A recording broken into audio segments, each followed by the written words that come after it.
नमस्कार दोस्तों, moonlight finance में आपका स्वागत है। मार्केट्स में करेक्शन जारी है। स्मॉल कैप्स और मिड कैप्स काफ़ी करेक्ट हो गए हैं। कुछ फंडामेंटली साउंड स्टॉक्स भी काफ़ी करेक्ट हो गए हैं। तो ऐसे ही एक फंडामेंटली साउंड स्टॉक के बारे में डिस्कस करेंगे। तो बहुत ही इंटरेस्टिंग वीडियो होने वाला है, तो बने रहिए एंड तक।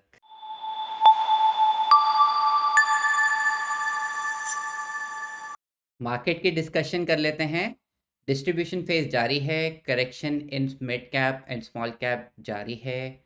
लार्ज कैप रिलेटिवली स्टेबल नज़र आ रहे हैं। थोड़ा पेन अभी लग रहा है, अभी है सिस्टम में, जहाँ पे कुछ sections of small caps and mid caps उसमें फर्दर पेन हो सकता है। जो क्वालिटी स्मॉल कैप्स और मिड कैप्स हैं उसमें कुछ स्टॉक्स में एक्सेसिव करेक्शन ऑलरेडी हो चुका है। तो करना क्या है? अगर आपका पोर्टफोलियो लार्ज कैप फोकस नहीं है तो आप थोड़ा लार्ज कैप में रहें तो थोड़ा सेफर होगा। इस समय कैपिटल प्रोटेक्शन काफ़ी इम्पॉर्टेंट है। जितना हो सके कैश में रहिए। मार्केट में काफ़ी अच्छी अपॉर्चुनिटी आने वाली है इन्वेस्टमेंट के लिए। एक वॉच लिस्ट बना के रखिए क्वालिटी स्टॉक्स की जो काफ़ी करेक्ट हो गए हैं, और वो स्टॉक्स जिसमें प्रमोटर्स अपने शेयर्स बाय कर रहे हैं। देखिए, अगर प्रमोटर्स, काफ़ी सारे केसेस ऐसे भी हैं जहाँ पे प्रमोटर्स सेल कर रहे हैं। अगर प्रमोटर्स सेल कर रहे हैं तो उससे आप डेफिनेटली दूर रहिए।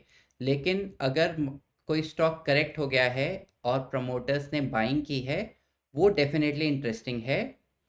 कुछ सॉलिड स्टॉक्स हैं जो इस मार्केट करेक्शन में ज़्यादा करेक्ट नहीं हुए हैं, उन्होंने काफ़ी रेजिलियंस शो करी है।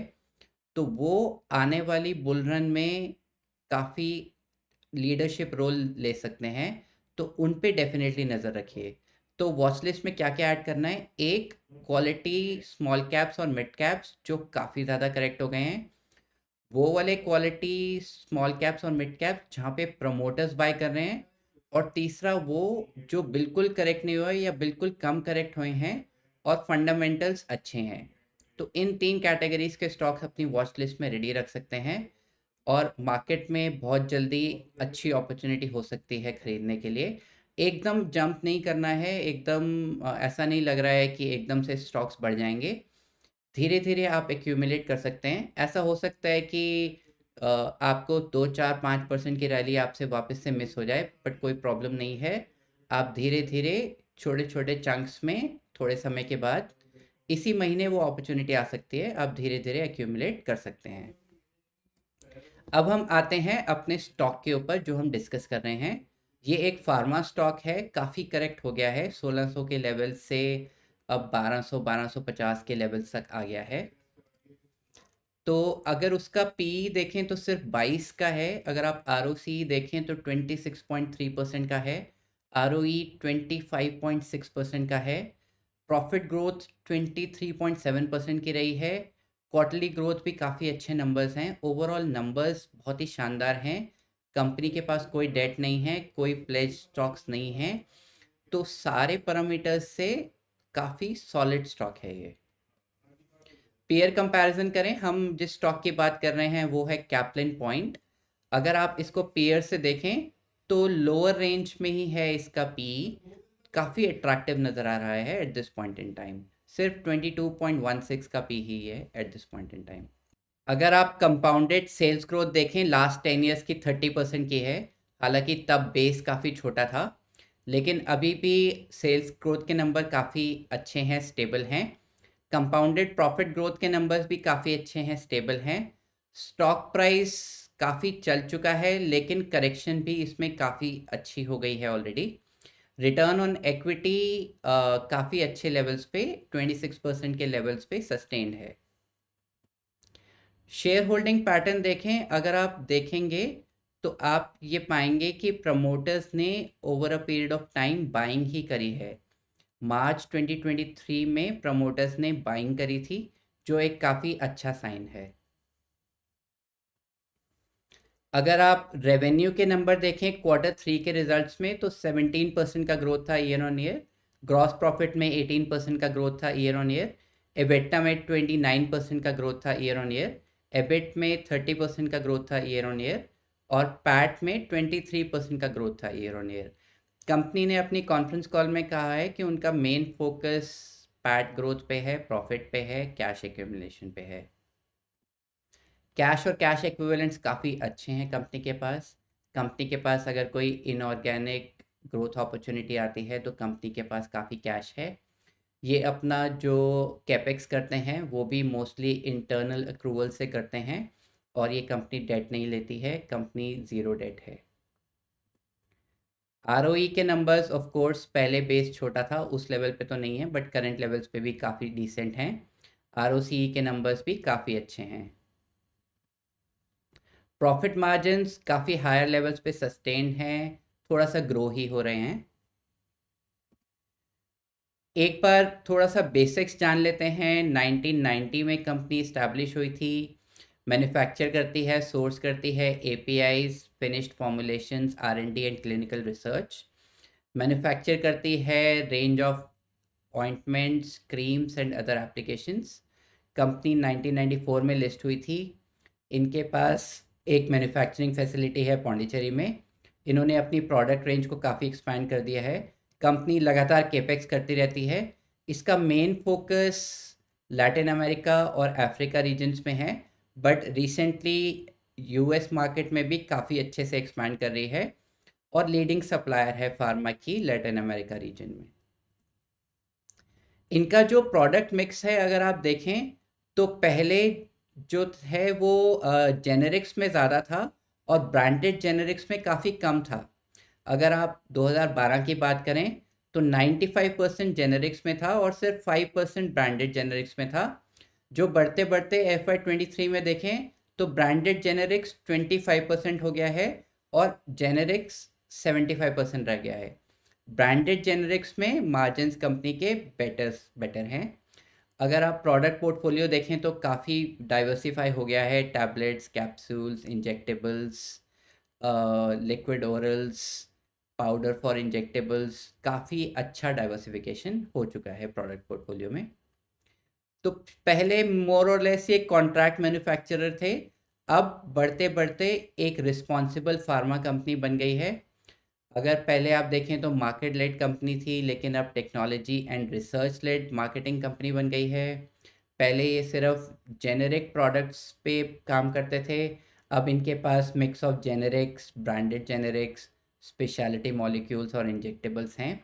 तो कंपनी ने अपने पोर्टफोलियो को काफ़ी ग्रो किया है। कंपनी ने अपना जोग्राफिक रीच को भी काफ़ी ग्रो किया है। पहले ये लैटिन अमेरिका और अफ्रीका रीजन्स में ही फोकस थे, लेकिन अभी नए क्षेत्रों में पर्टिकुलरली यूएस में काफ़ी अच्छा एक्सपेंशन स्कोप है कंपनी का और दूसरे मार्केट्स जैसे Mexico, Canada, Australia, China, Brazil में भी ये अपने कदम रख रहे हैं। तो जैसा हमने देखा कि अभी भी लैटिन अमेरिका इनका मेजर रीजन है, बट दूसरे एरियाज स्पेशली यूएस के एरियाज से रेवेन्यू कंट्रीब्यूशन धीरे धीरे बढ़ रहा है। तो कोर बिजनेस जो है वो ग्रो कर रहा है हिस्टोरिकल पेस में। यूएस बिजनेस इनका मेन ग्रोथ ड्राइवर्स होगा आने वाले टाइम में। इन्होंने काफ़ी फोकस किया है फ्रंट एंड और बैक एंड इंटीग्रेशन के लिए और इनका बैलेंस शीट काफ़ी स्ट्रॉन्ग है, कैश फ्लो काफ़ी अच्छा है और ये काफ़ी कैश मेंटेन करते हैं और इनऑर्गेनिक अपॉर्चुनिटीज़ के लिए तैयार हैं, कैपेक्स के लिए भी तैयार हैं। और इनका जो ज्योग्राफिक एक्सपेंशन है मल्टीपल ज्योग्राफीज़ में और मल्टीपल कंट्रीज़ में एक्सपैंड हो रहा है। तो जो यूएस की जो अपॉर्चुनिटी साइज़ है वो बहुत बड़ा है। करेंटली एक बहुत छोटा मार्केट शेयर है इनका यूएस में और जो मार्केट साइज़ है यूएस में वो बहुत बड़ा है। तो ये एक ग्रोथ ड्राइवर हो सकता है आने वाले समय में इस कंपनी के लिए।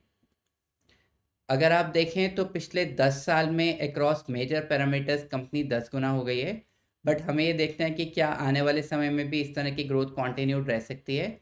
ऑफ कोर्स इस तरह की ग्रोथ नहीं हो सकती क्योंकि पहले कंपनी का बेस काफ़ी छोटा था। हालांकि अभी भी बेस बहुत बड़ा नहीं है, कंपनी के पास अपॉर्चुनिटी काफ़ी अच्छा है, मैनेजमेंट की कैपेबिलिटी काफ़ी अच्छी है, काफ़ी एक्सपीरियंस मैनेजमेंट है। तो आने वाले समय में भी काफ़ी अच्छा ग्रोथ कंपनी दे सकती है। प्रॉफिट आफ्टर टैक्स किसी भी पैरामीटर में अगर आप हिस्टोरिकल डेटा देखेंगे तो बहुत ही अच्छा नज़र आएगा और आने वाले समय में भी एक डिसेंट ग्रोथ, एक डिसेंट स्टॉक हो सकता है आपके पोर्टफोलियो के लिए। आप इसको एनालाइज कर सकते हैं, स्टडी कर सकते हैं। एबिटा भी काफ़ी अच्छे से ग्रो हो रहा है, मार्जिन्स भी काफ़ी हायर लेवल्स पे सस्टेन्ड हैं और इनका जो मेजर फोकस है अलग अलग जोग्राफीज़ में, अलग अलग कंट्रीज़ में, तो वहाँ पे अपॉर्चुनिटीज़ काफ़ी ज़्यादा है। रिस्क क्या है इस कंपनी में? एक तो ये है कि इसका जो सेल्स ग्रोथ है वो उतना नहीं है जितना पहले था। अगर इनके कैपेक्स में कुछ डिले होता है तो इनका ग्रोथ इम्पैक्ट हो सकता है। अगर अभी इनका बहुत सारा एक्सपोजर लैटिन अमेरिका में है, लेकिन ज्योग्राफी वाइज भी कंपनी काफ़ी काम कर रही है अलग अलग रीजन्स में, स्पेसिफिकली यूएस में। और क्योंकि ये रेगुलेटेड मार्केट्स में ज़्यादा जा रही है, जैसे यूएस काफ़ी हेविली रेगुलेटेड मार्केट है, तो रेगुलेटरी रिस्क भी बना रहता है क्योंकि इनकी लगातार इंस्पेक्शंस होती रहती हैं, ऑब्जर्वेशंस आती रहती हैं। बट हालांकि इनके अभी तक जितनी इंस्पेक्शन हुई हैं उसमें कोई मेजर प्रॉब्लम्स नज़र नहीं आई हैं। तो मेरा क्या व्यू है? डेटा ड्रिवन कंपनी है, टेक्नोलॉजी में इन्वेस्ट करती है, एनालिटिक्स और इंसाइट्स के हिसाब से काम करती है, मैनेजमेंट टीम बहुत ही एक्सपीरियंस्ड है, परफॉर्मेंस बहुत ही कंसिस्टेंट है, आने वाले समय में भी ग्रो करेगी। उतना ज़्यादा ग्रो नहीं होगा जितना पास्ट में रहा है, लेकिन अपॉर्चुनिटी साइज़ काफ़ी बड़ा है। एक डिसेंट ग्रोथ, एक डिसेंट अपसाइड इस स्टॉक में आप एक्सपेक्ट कर सकते हैं। करेक्शन भी काफ़ी अच्छा हो गया है। कंपनी के फाइनेंशियल्स बहुत ही स्ट्रॉन्ग हैं। रेगुलरली ये बिग टिकट कैपेक्स करते रहते हैं, पोर्टफोलियो इनका एक्सपैंड होता रहता है, पेटेंट से लगातार लेते रहते हैं, नए नए मॉलिक्यूल्स, नए नए प्रोडक्ट्स को लॉन्च करते रहते हैं। यूएस इनके लिए एक बहुत बड़ा रीजन है जहाँ पे एक्सपैंड कर सकते हैं। अभी जो लाइफस्टाइल डिजीज़ेज़ और फेटल डिसीज़ हैं वो वर्ल्ड वाइड बढ़ ही रहे हैं, तो फार्मा की ज़रूरत, मेडिसिन की ज़रूरत ओवरऑल बढ़ने ही वाली है।